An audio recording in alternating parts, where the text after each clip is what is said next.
Mr. Speaker, I yield myself so much time as I may consume. Mr. Speaker, we're engaged in a long war on radical Islam, a war the President has analogized to the Cold War. Two roads in that war lead to disaster. The first disastrous road would be to abandon the battle, appease, disarm, blame America, and speak to Syria and Iran about what concessions we are going to give them. The second disastrous course is to stay the course in our utter fixation on Iraq as the only battlefield in the global war on radical Islam. Those who propose that we stay the course, an erroneous course I might add, give four different reasons. First, they say that if we do not stay in Iraq and prevail, then terrorists will have a place to gather and plot against us. Mr. Speaker, terrorists can plot against us in the deserts of Somalia. Terrorists are plotting against us in the mountains of North Waziristan and the mountains of Pakistan. Mr. Speaker, terrorists can plot against us in an apartment building in Hamburg. Even if we prevail in Iraq, terrorists will always be able to find a conference room.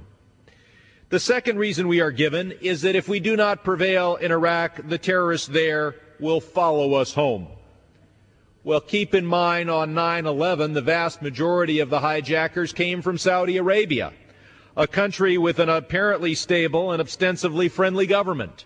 So even if Iraq were stable and friendly, individual Iraqi terrorists might well come to the United States and carry out actions against us. Third, we are told that we have an obligation to the Iraqi people to stay there, to stay the course. Well, we have liberated the Iraqis from Saddam Hussein, a man who killed millions in his war against Iran and against the Kurds. Now we have given the Iraqi people an opportunity to come together. We have bled sufficiently for Iraq. Finally, we are told that we owe it to those Americans who died in battle to stay in Iraq until Iraq is a model democracy. I would argue that instead we owe it to those who died to have an intelligent foreign policy that safeguards America. And that starts with learning the lessons of the Cold War.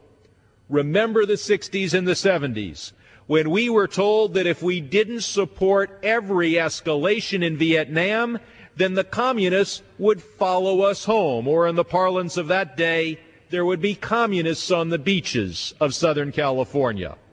Well, we won the Cold War because we pulled out of Vietnam. The short-term outcome in Vietnam was not what we would have liked. But even if we had stayed in Vietnam another decade, it would have been no different. We won the global war on communism because we waged it globally, and we did not become fixated forever on Vietnam. The time has arrived to pull back from daily battles on the streets of Baghdad.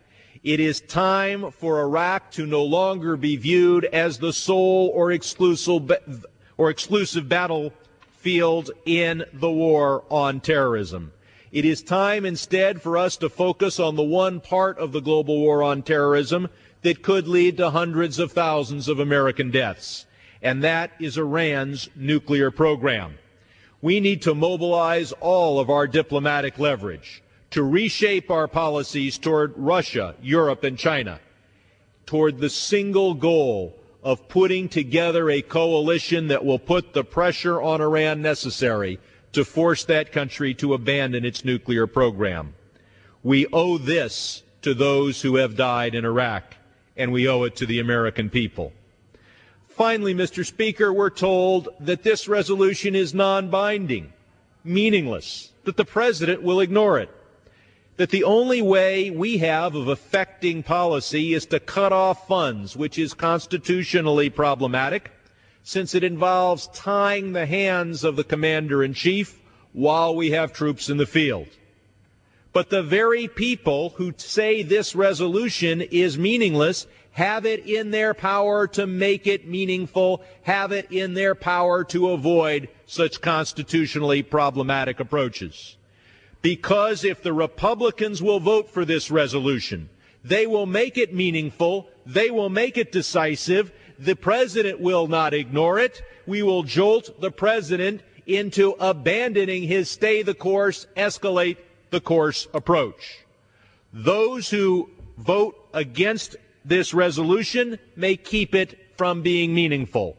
But if even a third of the Republican caucus votes for this resolution, then the president will no longer stay the course. He will be jolted. He will work with Congress cooperatively toward a foreign policy that makes sense for our country.